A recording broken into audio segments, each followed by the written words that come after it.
Ils sont là, insistants et discrets tout à la fois. Immanquables.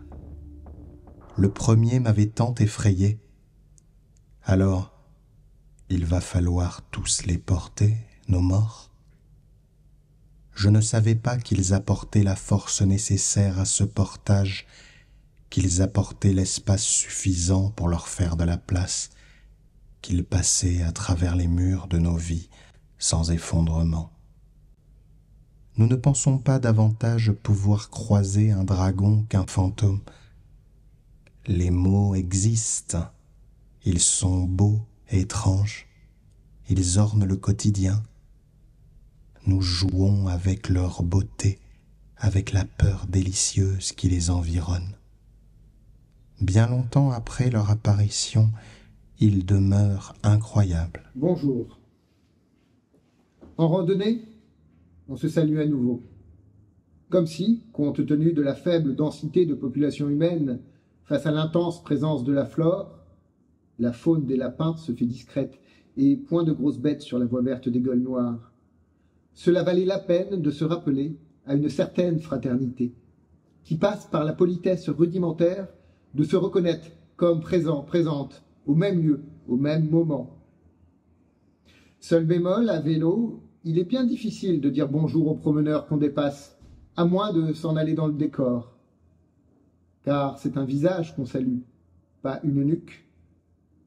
À l'arrière d'une tête, on peut cependant dire « Pardon, excusez-moi », accompagné d'un coup de sonnette préventif. Mais dring-dring seul ne convient pas. Nous ne sommes pas des oiseaux.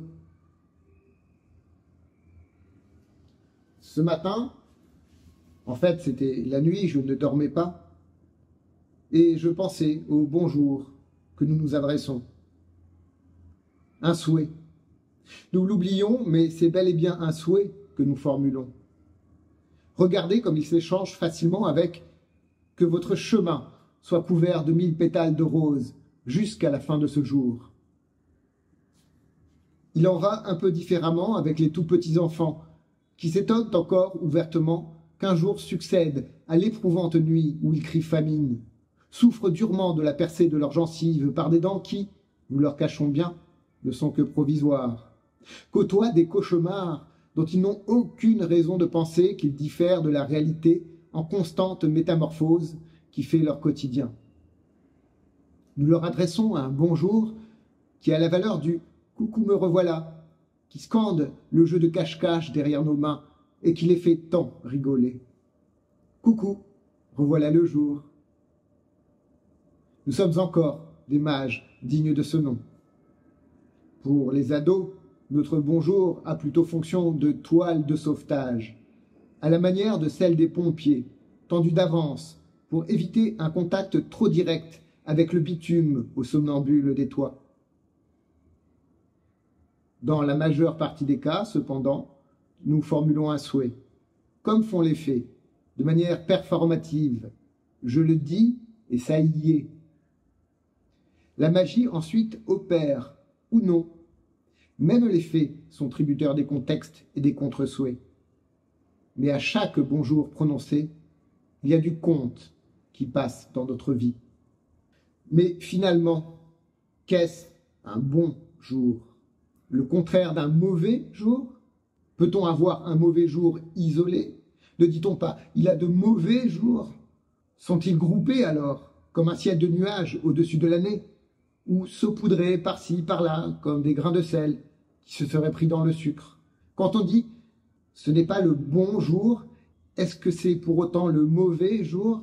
Si je devais souhaiter un bon jour, alors il commencerait très tôt, si tôt qu'en faisant un tour à vélo, on croiserait des gens avec des chiens, peu, et des cormorans se toilettant sur les bois flottés dans le contre-jour de l'étang, sortis tout droit d'une photo en noir et blanc des années 70, mais seulement quelques secondes. Les silhouettes noires sur les reflets d'argent. Mais la couleur reviendrait par grosses touffes violettes et indigo d'arbres à papillons. Un oiseau dans un bosquet ferait un bruit de starter de vieille bagnole, celle qui nous emmenait à l'école. Et plus loin, inexplicablement, une odeur de chocolat chaud traverserait la cour du petit sentier herbeux. Un bon jour, c'est dehors, d'abord. Tout devient limpide quand on accepte de voir que l'affection n'est pas le fin mot de la famille.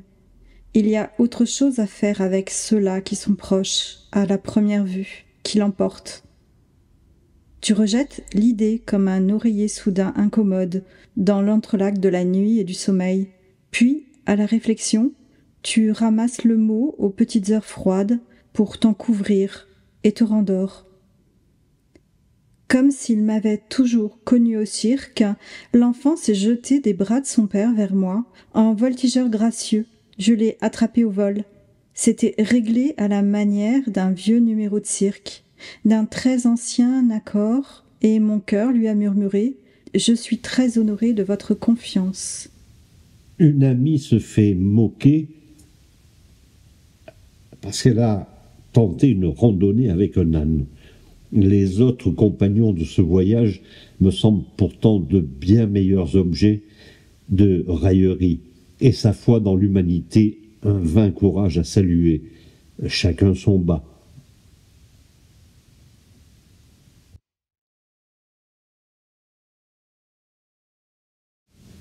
Spontanément, ces masques que nous portons pour nous prémunir du virus des pangolins m'évoquent le bonnet d'âne. L'association reste libre. Bonnet de tout pays, donnez-vous la main. Mais enfilez d'abord des gants de latex fins, ultra fins, de la matière même des préservatifs nude, à moins qu'on leur préfère finalement la callosité des poignées de main gantées de modèles perlés.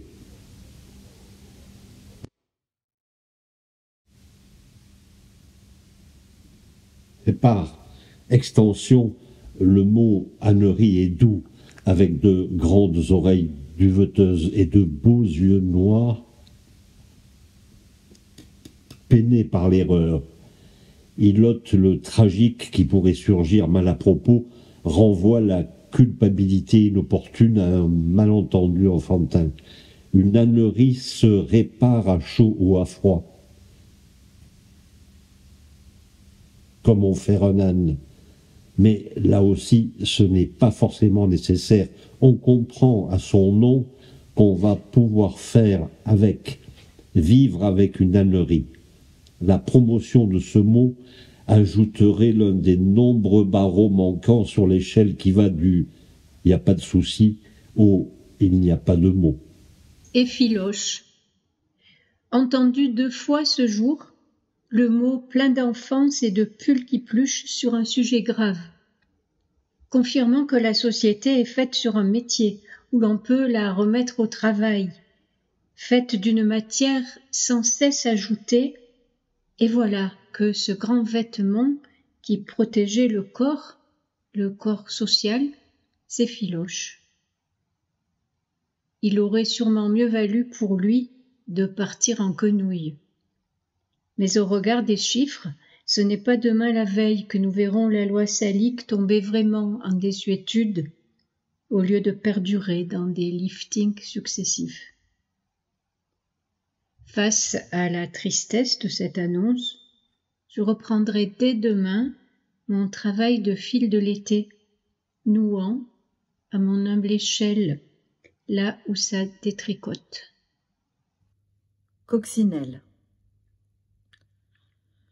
En considérant la plaie rouge sur ma cuisse, je me souviens de la joie renouvelée de voir une coccinelle. Dans la nature ou dans les villes, la rondeur, le rouge et le tacheté forment comme pour les zèbres un ensemble à la fois simple, de couleurs un motif, chic et pop qui confine à la décoration d'intérieur. Leur apparition relève toujours de l'incongru. Est-ce que les noirs comptent aussi ? La maison, pas la porte seule, comme fermer la boutique requiert tout un petit cérémonial, bien loin des seules bobinettes et chevillettes. Je voudrais savoir partir en laissant le vent claquer légèrement la porte derrière moi, sans rien emporter de lourd, en espérant des visites sans annonce pour liquider la nourriture avant qu'elle ne s'abîme, entrer dans la conversation des plantes et des oiseaux sans qu'elle n'ait été interrompue une seconde, ou que la maison s'endorme du gros sommeil sans inquiétude de qui ne connaît pas le verrou, mais seulement le plaisir frais des persiennes closes. L'hôtel de mes grands-parents fermait hors saison.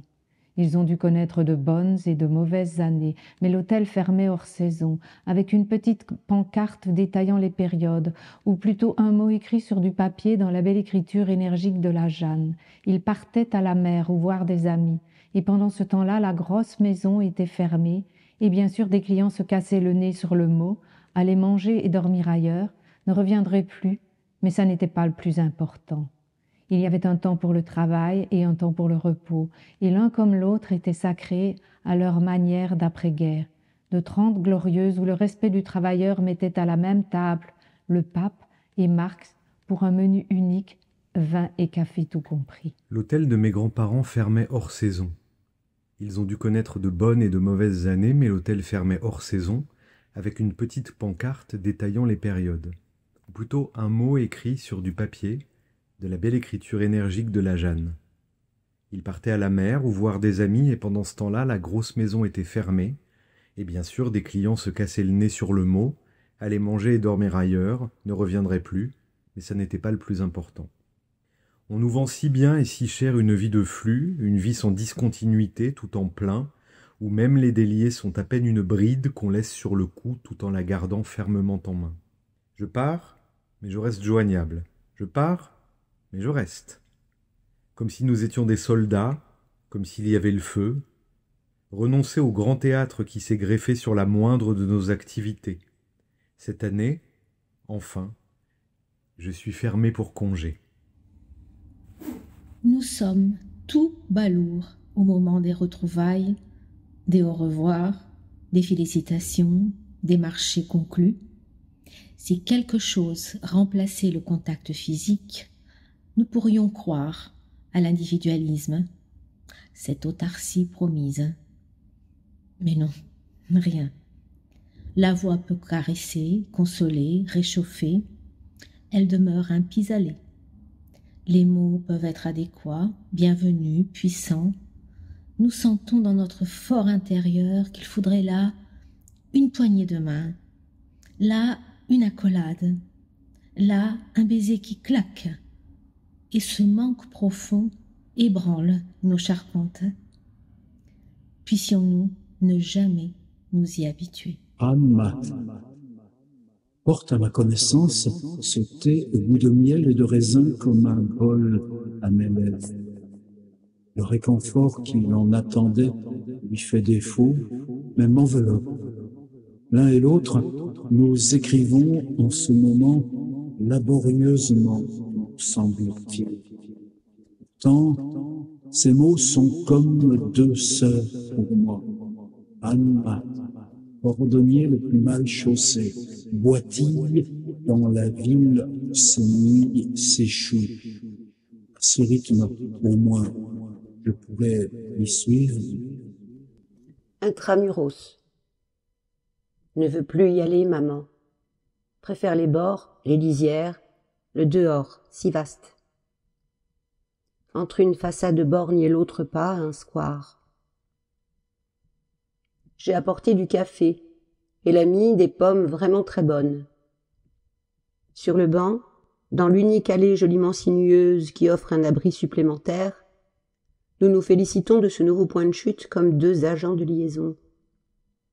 La fertilité de la conversation, profitant de la bienveillance des hauts murs qui brisent le vent, et la vue fouinarde de la ville, ses vociférations et son rythme de poule sans tête pourraient faire pousser un livre si on n'y prend pas garde.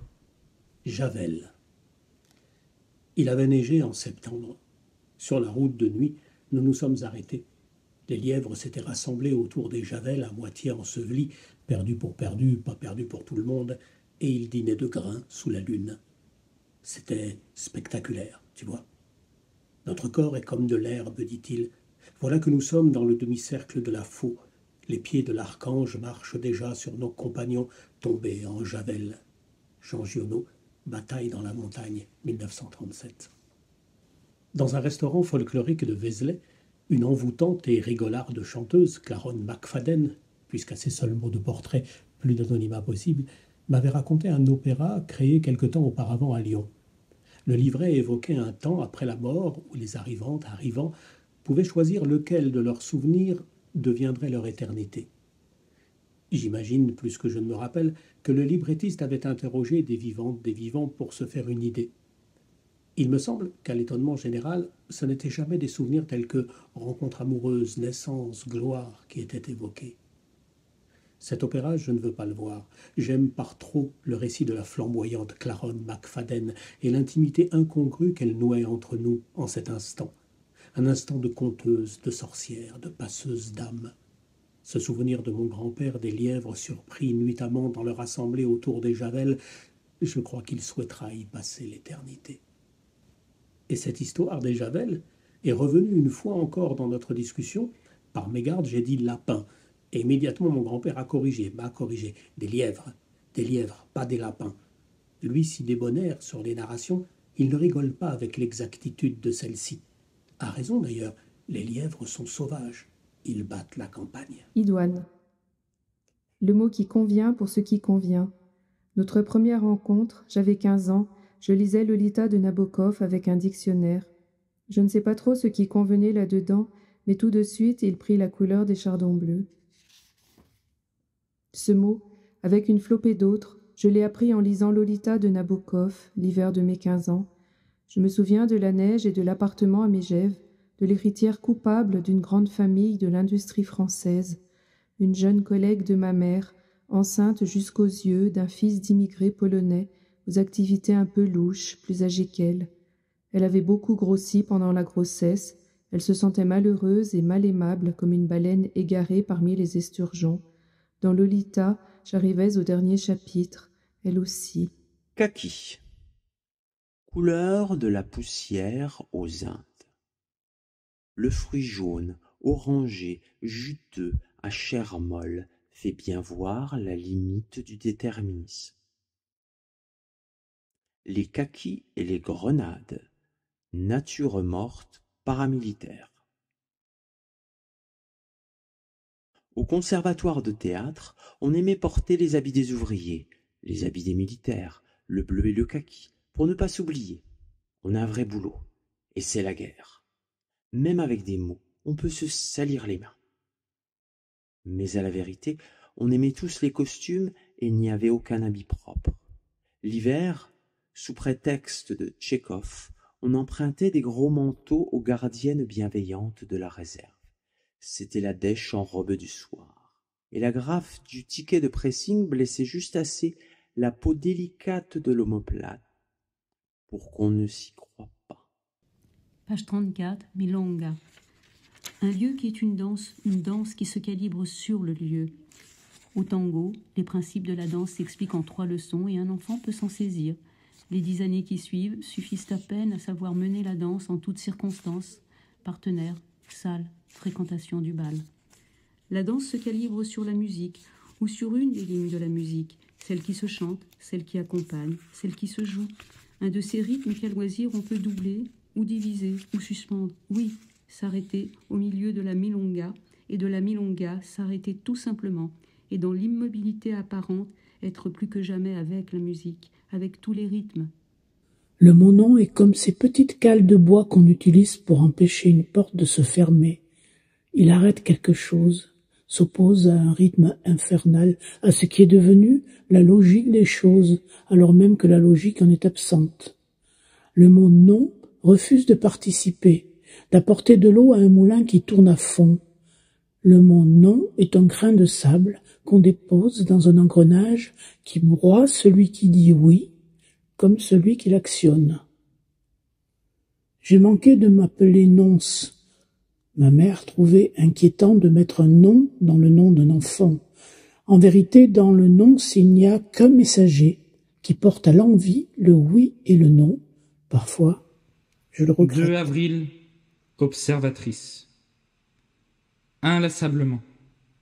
Mais au monde se superpose la carte des villes invisibles, des milliers d'histoires chuchotantes, le brocart des souvenirs ou leurs pellicules mal vieillies, les rêves de la nuit qui pourtant échappent, le désir d'aller voir ailleurs, si. Mais si le regard est assez aiguisé, assez pris dans le présent, alors tout cela s'assied en cercle et écoute aussi. Tu dis que mon regard pèse, c'est un regard qui a beaucoup servi, simplement. Un outil qui frise l'obsolescence s'il devient gênant sans que je le conduise sur cette voie. Un outil de travail que j'oublie de ranger dans sa boîte, comme les profs qui parlent trop fort dans leur petite cuisine après leur journée de salle de classe, ou le masque d'arlequin qui demeure à même la peau une fois ôté, laissant son empreinte en creux au visage et parfois même sa teinte, décalquée par la transpiration. Pain. 20 centimes, ça fait quelques tranches de baguette. Pragmatique et gourmand, le chauffeur de taxi fait fi de ma gêne à arrondir si chichement le prix de la course. En prime, il m'offre un bon sourire et un accent des Balkans, avec quoi je ne pourrais pas plus que lui, avec mes 20 centimes, acheter une maison de campagne, mais qui se mange comme du pain blanc. Un copain, m'avait-on expliqué, c'est quelqu'un avec qui on partage le pain. Mais un lapin, me demandai-je alors. Une émission sur la reconversion dans la boulangerie bio de cadres et cadres sup revisitant leur système de valeurs à la faveur des confinements successifs, c'est très louable. La famille, le sens de la vie, la matérialité du travail, tous et toutes très sincères. Mais après 50 minutes, le mot « peur » n'est toujours pas apparu. Dans une période aussi aléatoire, quel meilleur refuge économique que la fabrication d'un aliment de base?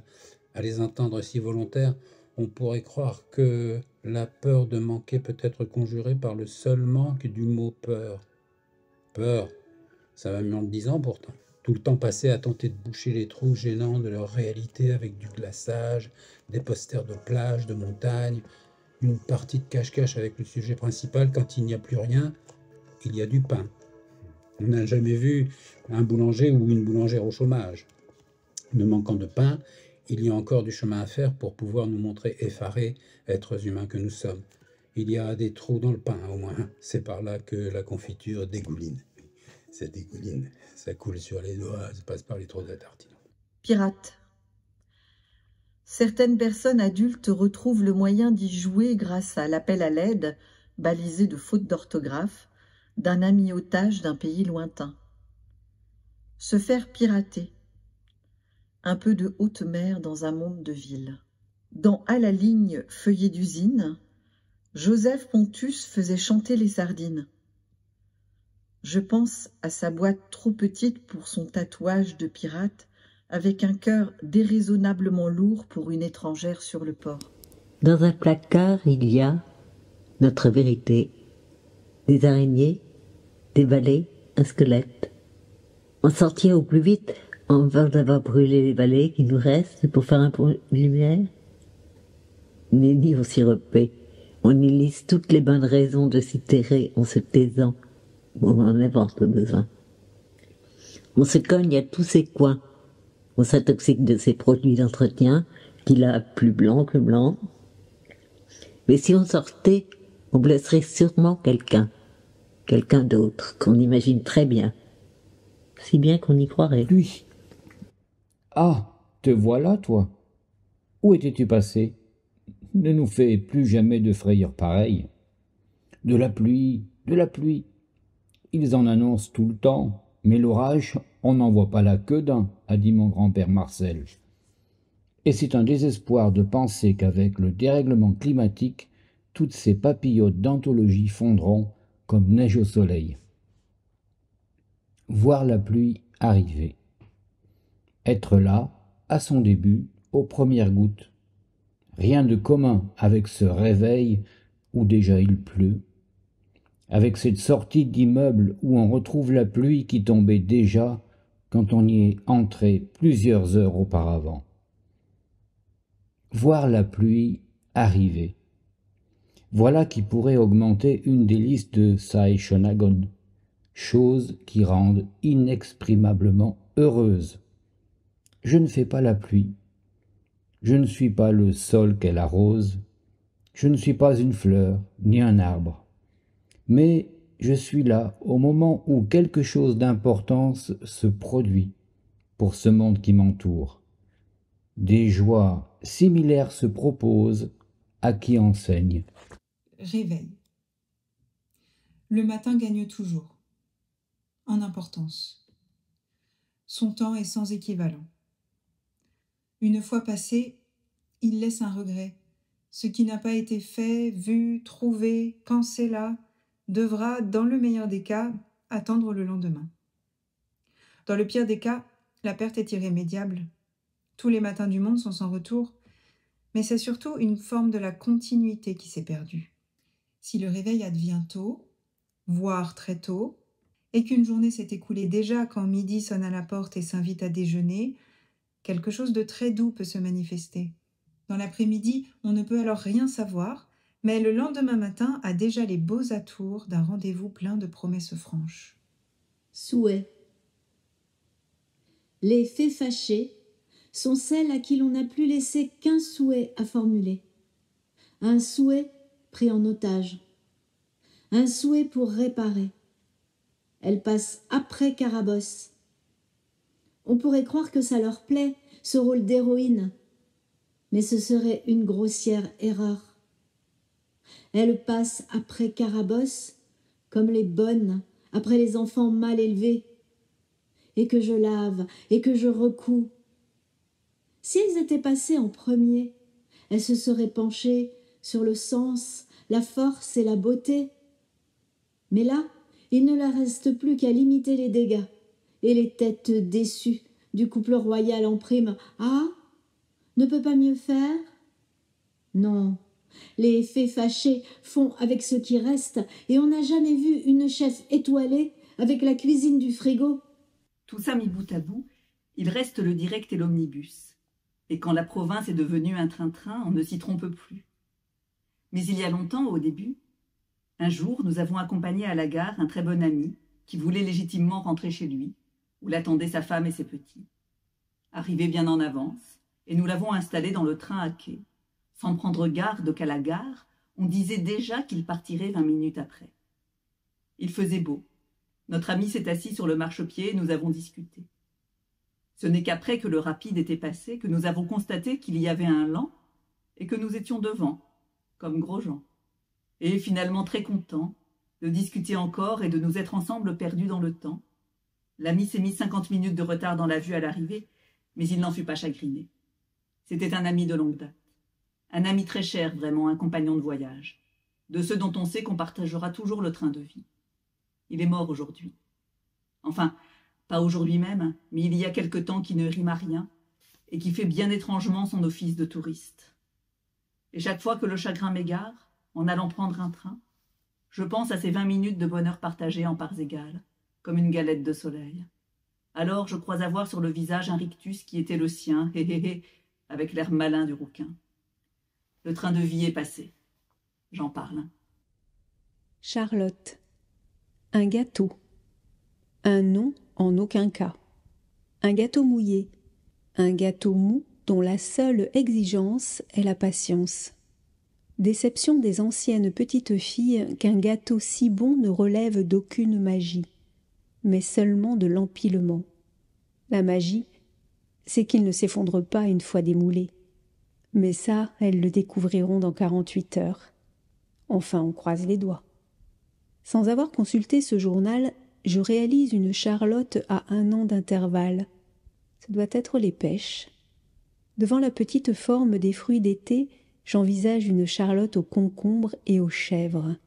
Si la météo empire, il sera encore temps d'essayer patates au blochon. Mais alors, le terme Charlotte sera-t-il encore compatible avec les pulls jacquards? Je voulais vous crier bonnes vacances de l'autre côté de la rue, à la hurlette, avant d'aller retrouver des oiseaux par là-bas. Quelle paresse nous frappe pour inventer si peu de mots nouveaux. D'où mon grand-père sort-il le mot stapano? Marcel.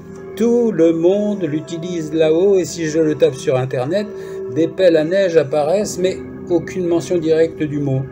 Marcel précise, il y en a qui disent stapanos, avec un S sonore et une petite moue. Ils sont là, insistants et discrets tout à la fois, immanquables. Le premier m'avait tant effrayé. Alors il va falloir tous les porter, nos morts. Je ne savais pas qu'ils apportaient la force nécessaire à ce portage, qu'ils apportaient l'espace suffisant pour leur faire de la place, qu'ils passaient à travers les murs de nos vies sans effondrement. Ils n'ont de cesse de nous dire « la mort c'est banal ».